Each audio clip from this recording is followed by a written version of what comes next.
Hey guys, it's Attilee, and welcome back to another Attilee on animation.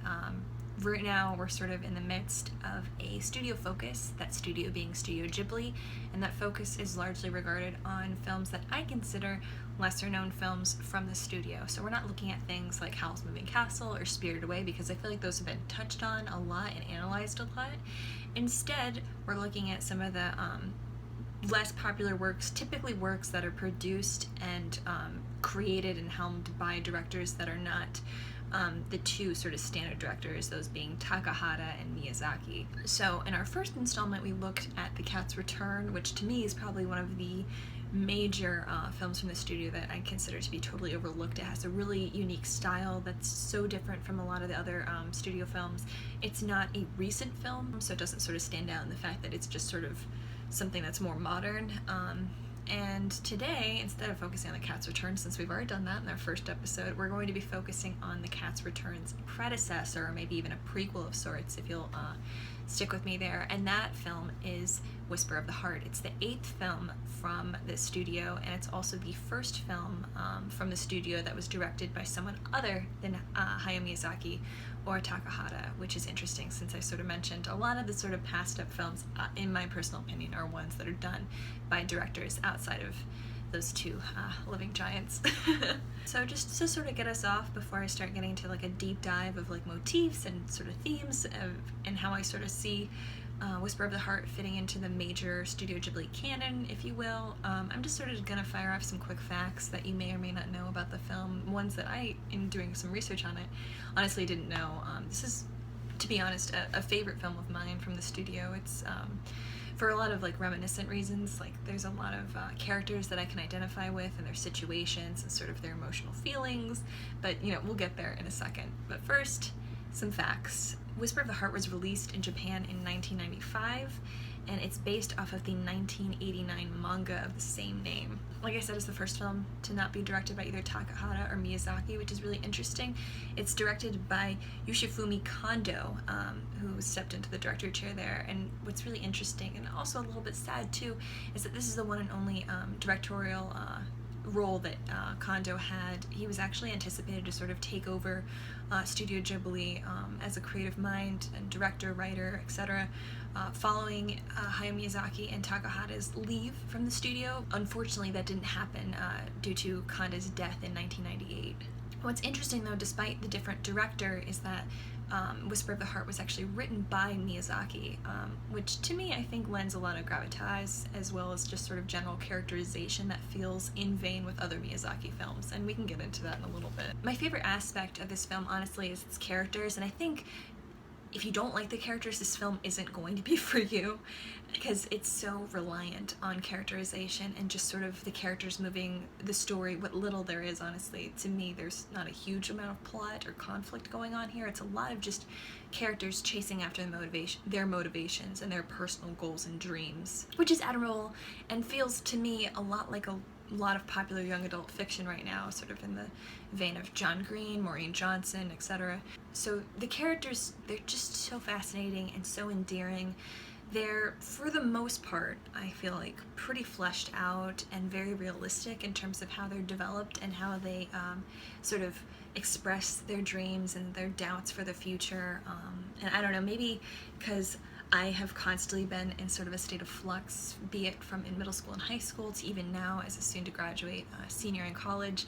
I'm constantly questioning, like, where am I going in life? What are my goals? What are my dreams? And I feel like that's a similar question for a lot of people. There's very few people I've met in life that have known since like day one what they want to do and what their purpose is. And even if they do, you have the character of Seichi to sort of foil that and sort of show like, okay, so maybe you do know what you want to do, but there's never any guarantee that what you want to do is going to be successful for you unless you just really try for it. There are some aspects of the film where relationships, because they're such a crux of things moving forward and things continuing to develop, that I find a little wonky, and maybe it's because I've watched the dub a lot, which could sort of have things like not perfectly translate to me, or maybe because I'm a foreign viewer versus a native person from Japan viewing this, and sort of school systems aren't 100% clear to me and how they're functioning. There are certain elements that sort of confuse me and sort of make me think that like it's a little bit forced. I was just watching the scene where Shizuko and Seichi were sort of playing Country Road with Seichi's grandfather and his friends, and then they sort of get in a fight over Seichi's name, which to me is so quickly resolved. It's weird. I don't know. And maybe it's just sort of, you have to go with the fact that Shizuko just has this fantastical imagination and is prone to sort of having a runaway imagination, if you will. And for someone who has a runaway imagination like I do, that's to an extent believable. And maybe it's because I'm an older viewer now, how much pressure she puts on this sort of magical quality of Seiichi Yamasawa is a little unrealistic to me, and just how quickly she sort of gets over the fact that he is Seiichi Yamasawa, that Seiichi is Seiichi Yamasawa, I should say. I don't know, it feels weird. It's a strange conflict that's almost instantly dropped as soon as the truth comes out, because just as soon as they sort of get into their tiff about his name, Seiichi is then walking Shizuko home, and they're just sort of flirting and sort of very casually being like, oh, follow your dreams, you're the best. And, I don't know. After her like illusionment with Seiichi Yamasawa is sort of shattered, I would think that she would sort of have to pick up the pieces a little bit more, but I don't know, maybe Shizuko can save face a lot better than I can. I am absolutely endeared and just charmed by this movie though, time and time again, despite some hang-ups by some characterization, like slip-ups like that, because overwhelmingly the characterization is so strong and it's just humorous and really identifiable. Like Shizuko like screaming stupid jerk after Seiichi sort of screws with her, and that little like angry like music is just, for whatever reason to me, fantastic, and a situation that I have either internally or even externally been in way too many times to count, and just sort of like stomping off and marching around. I don't know, maybe it's a me Attilee thing, but it's just really something that I can sort of see myself doing constantly from previous interactions, as well as just, I'm sure, future ones to come. As far as sort of a connecting factor for the studio mark, looking at some motifs, this film is rich in them, and I really think Hayao Miyazaki's role as screenwriter for this film lends to that. There is a female lead with Shizuko. There are cats, so many cats, and those cats are what connect Whisper of the Heart directly to the cat's return, with the Baron and Muta, or Moon, whatever you want to call him, and all those fun aspects. Louise, is that the other cat's name? Is that the cat that the Baron is looking for? Can't remember if she is in The Cat's Return. That's terrible, but to be fair, The Cat's Return isn't a favorite film of mine, so I don't remember everything from it, even though I watched it in January, whatever. There's also just old people, for whatever reason. Old people are kind of recurring theme, motif, symbol, blah.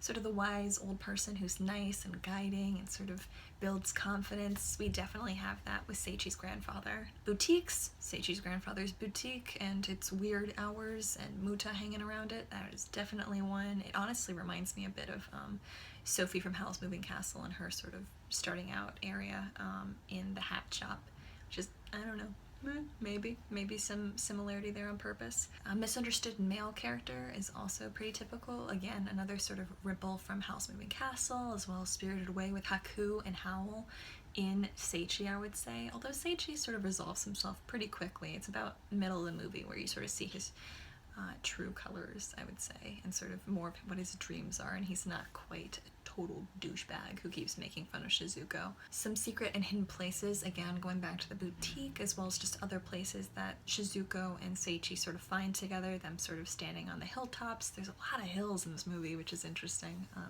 So those sort of breathtaking views, I would say, sort of classify themselves as hidden spaces. They're not ones that Seiichi and Shizuko typically seem to seek out unless they're together. And finally, the lack of a clear antagonist is probably the most defining for me for this film as a Studio Ghibli film, for sure. I typically have a really hard time identifying within any Studio Ghibli film a very clear antagonist. There might be a problem, but there's not a character that embodies that problem. And if there is a character that embodies a problem, there might be multiple characters. Like, take for example Princess Mononoke. You have Lady Eboshi as well as like the forest spirits sort of clashing, but like you're sort of torn with Sen and just all these other characters that are trying to figure out like which problem to fix first, or which problem or antagonist to align themselves with, and which is the best, and they sort of have to just like cut the crap and just decide, okay, you know what, maybe neither of these are the best path and we have to find some kind of blend and solution to that. I don't know. To me, antagonists are honestly really hard to find in Studio Ghibli films, which for animated films, particularly ones that are able to reach a children and a younger audience, is to me really rare. It's very uncommon, at least in my viewership, that you find stories and narratives that don't have like bad guy versus good guy. And Studio Ghibli really does, in my opinion, avoid sort of pinning all bad on one character or one sort of issue and putting all good onto another character. They really have a blend and sort of a clear focus of like, you know what, these characters are human and we're going to make them as such, even if they're animated. Shizuko and Seiichi really, their problems are incredibly internal, which is very much so bound in realistic fiction, and this film I think embodies that. And honestly, I'm really curious to read the manga. I've never been able to get my hands on it, not yet anyway, and just sort of see, is this manga sort of in the vein of realistic fiction? Does it have sort of those runaway imagination moments? I'm really not quite sure, but it's something that keeps me curious and makes me sort of want to look into it more.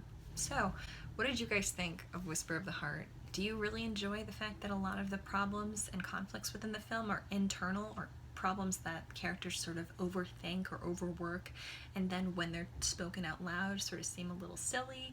Or does those sort of problems that aren't really bound in like something physical or something to direct energy towards, do those sort of narratives sort of bore you? I'm curious.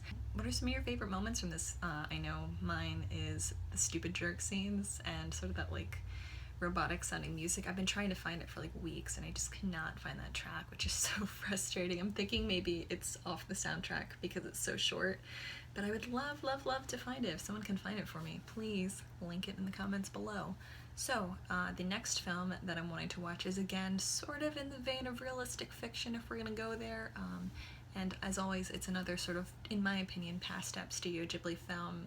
One of the reasons why it might be passed up is because not until very recently has it had an English dub. That English dub is featuring a starring role for Daisy Ridley, who you might know from the latest Star Wars film, The Force Awakens. That film, if you're not familiar with the title, is Only Yesterday, and it is one that honestly took me a really long time to find, to watch it online, and is one that I'm really glad it sort of took me a while to find, because I was a lot older when I watched it, and it, again, to me, sort of has a lot of themes that are similar with Whisper of the Heart, but I've got to do some more research on that to sort of see the creative team that was behind it, to see if it's similar to Whisper of the Heart or maybe a little bit different, but either way, it's fantastic. I highly recommend it, like I recommend all Studio Ghibli films, and I cannot wait to watch and discuss it with you next time on Attilee on Animation. So, until then, happy watching, and have a good week, yay!